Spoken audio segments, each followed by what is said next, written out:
ఆ ఓర్పు పట్టడం నేర్చుకోండి తప్ప కలిపురుషుడికి ఉద్ధతికి లొంగిపోయి తప్పు పనులు చేయడం కాదు.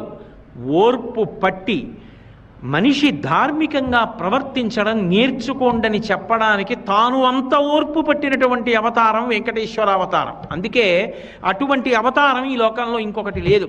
వెంకటేశ సమో దేవో నభూతో నభవిష్యతి.